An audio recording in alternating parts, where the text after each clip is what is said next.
શહેરમાં દિવસા દિવસ અકસ્માતના બનાવોમાં વધારો થઈ રહ્યો છે। તેવામાં આજ રોજ સવારના અરસામાં ભુજના સ્મૃતિવન પાસે એક ટ્રક બેકાબૂ બની હતી અને આ ટ્રકે વાહનો તેમજ કેબિનને અડફેટે લીધા હતા।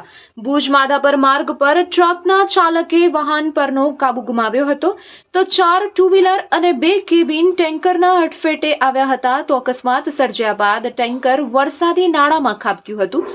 હાલમાં કોઈ જાનહાનિના સમાચાર નથી મળી રહ્યા।